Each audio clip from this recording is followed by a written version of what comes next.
Think about what happens when you unzip your backpack. Spiral notebooks, highlighters, and plastic pens spill out onto your desk. You have everything you need to start writing. Now, try to imagine finishing a school assignment 4,000 years ago, long before factories existed to mass-produce those supplies. To find the original writing tools, we have to travel to the muddy banks of the Nile River. Here, everything, from the paper to the pens, was built by hand using the mud and plants found right at your feet. This ancient statue shows an Egyptian scribe. Because very few people in the ancient world knew how to read or write, scribes were elite, highly trained specialists. But before they could sit down and write a single word, they had to go out into nature, harvest raw materials, and physically manufacture their entire toolkit.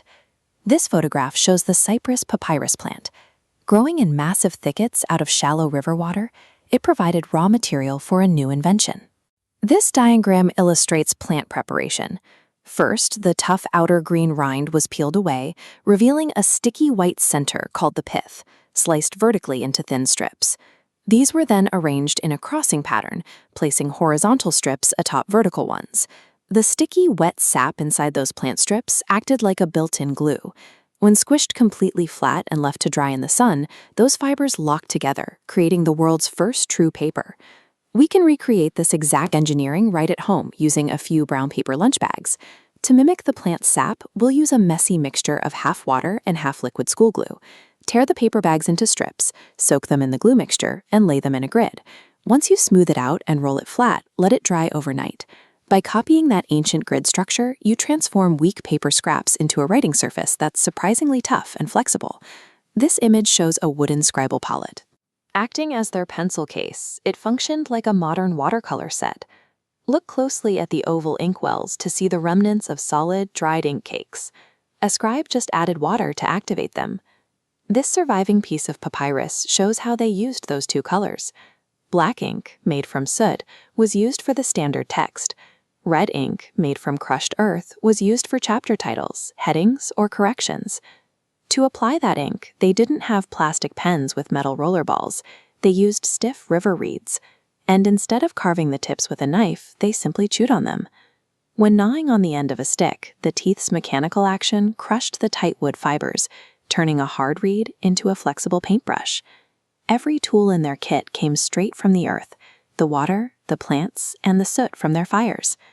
This carved stone wall shows their writing system. These are hieroglyphs, a language where literal pictures of animals and objects stand in for sounds and words. But reading them can be confusing. Unlike English, which always reads from left to right, hieroglyphs can be written left to right to left, or top to bottom. This diagram shows a string of symbols to explain the trick for knowing which way to read. Locate the living figures, like a bird. You must always read toward their faces. If animals look left, start on the left and read into them. Because the language didn't have a strict left-to-right rule, it was a highly flexible spatial art form. Scribes could perfectly fit their words onto the frame of a narrow doorway, a tall column, or a wide wall. Back at our modern makerspace, your paper bag grid should now be completely dry and rigid, ready for some writing. To make it look thousands of years old, you can try an optional aging trick. Grab a sponge and gently dab the torn edges of your grid with a little lemon juice or strong tea. When you hit that lemon juice with a hot hairdryer, a chemical reaction takes place, forcing the paper to brown and curl like ancient parchment. Now, dip a modern paintbrush into black and red paint, mimicking the ancient wooden ink palette. You can paint any message you want onto your grid, but a common choice is an ancient blessing used by the Egyptians, Ankh, Wedja, Seneb. This stone carving shows the symbol for life. Altogether, the phrase wishes the reader life, prosperity, and health. By harvesting river weeds, pulling colored dirt from the ground, and chewing on sticks, the ancient Egyptians built a communication system that lasted thousands of years. Now it is your turn to use your own maker skills. Build a papyrus grid, mix up some ink, and try drawing your own ancient symbols.